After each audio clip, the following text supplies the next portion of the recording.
বলছে, সেই আয়াতে বলা আছে যে যুদ্ধ থেকে বিজয়কৃত সম্পদ, অন্য জায়গার দেশে আপনি যেদের সাথে যুদ্ধ করতেছেন সেখান থেকে বিজয়কৃত সম্পদ বন্টনের সময় বাংলাদেশ আমাদের প্রত্যেকটা নাগরিকের, এটা কারো বিজয়কৃত সম্পদ নয়, এটা আমাদের প্রতিটা নাগরিকের। এবং আমি হলফ করে বলতে পারি যতজন মুক্তিযোদ্ধারা আছে তারা কেউ বলবে না যে তারা এই এক্সট্রা বেনিফিট নেওয়ার জন্য মুক্তিযুদ্ধে গিয়েছিল। তাদের মধ্যে যদি মুক্তিযুদ্ধের চেতনা থাকে তাহলে তারা সমতার কথা বলবে। যারা সমতার কথা বলছে তারা মুক্তিযুদ্ধের চেতনা ধারণ করে সমতার কথা বলছে। যারা এক্সট্রা বেনিফিটের জন্য কথা বলছে এটা অযৌক্তিক কথা বলছে। তারপরেও যুক্তিতে যদি আসেন, মুক্তিযোদ্ধারা সুযোগ সুবিধা পাবে, সর্বোচ্চ সুযোগ সুবিধা পাবে। মুক্তিযুদ্ধের সন্তান পর্যন্ত সর্বোচ্চ সুযোগ সুবিধা আপনারা দিন, কিন্তু তার তৃতীয় প্রজন্ম ঠিক কি অবদান রেখেছিল মুক্তিযুদ্ধে যে তাদেরকে সেই সুযোগ সুবিধা আপনারা চক্রবৃদ্ধি হারে দিয়ে যাচ্ছেন। আমাদের প্রশ্ন এটি, যদি ওই আয়াতটা আরো ভালো করে বিশ্লেষণ করা যায় তাহলে আমি বারবার বলছি যে সেটা যুদ্ধ থেকে বিজয়কৃত সম্পদ, যুদ্ধ থেকে বিজয়কৃত সম্পদ। আপনারা কি মনে করেন যে বাংলাদেশ পুরোটা যুদ্ধ থেকে বিজয়কৃত সম্পদ?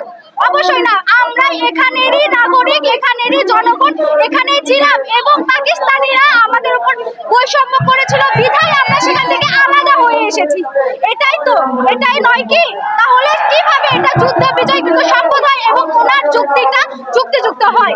ওনাকে আরো একটু এই বিষয়ে বিশ্লেষণ করে মন্তব্য করা উচিত ছিল।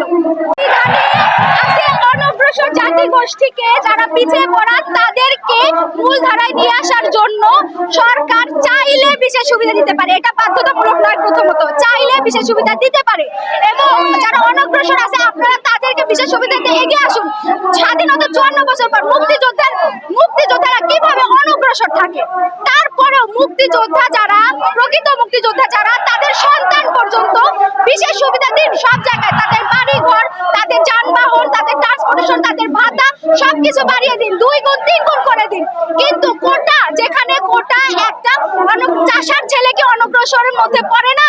পড়ে। তাহলে একটা জায়গায় যদি আপনি একটা মুক্তিযুদ্ধের পরিবারের 3 থেকে 4 জন কোটা সুবিধা পেয়ে মূলধারায় আসে, তাহলে যে চাষার ছেলেটা অনগ্রসর আছে তাকে কিভাবে আপনি মূলধারায় আনবেন? সে তো কোনো কোটা পাচ্ছে না, তার জন্য আপনি কি কোটা রেখেছেন? এটা হলো আমাদের প্রশ্ন। চাপে ফেলাবার সরকার পতন নয়। এবং আরো একটা স্পেসিফিক বিষয় বলে দিই, আমাদের আন্দোলন শুধুমাত্র মুক্তিযোদ্ধা কোটার বিপক্ষে নয়, সকল অযৌক্তিক কোটার বিপক্ষে। তো এটা আমরা সরকারকে চাপে ফেলতে চাই না, আমরা সরকারের পক্ষে আন্দোলন করছি, কারণ পরিপত্রটি সরকার জারি করেছিল।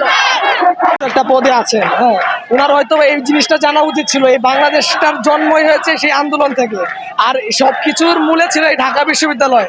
এই ঢাকা বিশ্ববিদ্যালয়ের আন্দোলন এই বাঙালি জাতির জন্য একটা গর্বের বিষয়, আর এই বাঙালি জাতির অভ্যুত্থানের পিছনে ঢাকা বিশ্ববিদ্যালয়ের আন্দোলনটাই সবচেয়ে বেশি ইফেক্টিভ। হ্যাঁ, তাই এইসব কথাবার্তা ওনার আসলে মানে জ্ঞানের যে স্বল্পতা এটাই প্রকাশ করছে।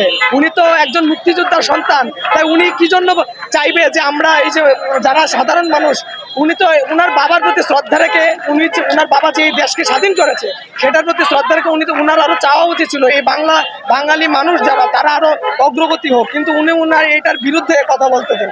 তো এটা নিয়ে আসলে আমাদের কোনো কিছু বলার নাই। ওনার জ্ঞানের স্বল্পতা সেটা ওনার ব্যক্তিগত বিষয়, কিন্তু যে আপনি যদি একটা দেশকে সচল করতে চান তাহলে মেধা ভিত্তিক জিনিসগুলোটাকে আপনার প্রায়োরিটি দিতে হবে। মেধা ছাড়া আপনার হচ্ছে এই দেশকে সচল করা সম্ভব না। আর আমরা আমাদের এলাকা থেকে শুরু করে আপনার সব জায়গায় দেখবেন যারা এখন মুক্তিযোদ্ধা তারা আসলে পিছিয়ে পড়ে নেই, তারা সাধারণ মানুষের থেকেও তারা আরো বেশি পরিমাণে মানে টাকা পয়সা সব দিক দিয়ে তারা আরো উন্নত। হ্যাঁ, তাহলে ওই দিক দিয়ে তাদেরকে আরো সাহায্য করতে হবে। তারা টাকা পয়সা দিয়ে আরো সাহায্য করেন, তাদেরকে কেন কোঠা দিয়ে, তাদের চাকরি দিয়ে কেন সাহায্য করতে হবে?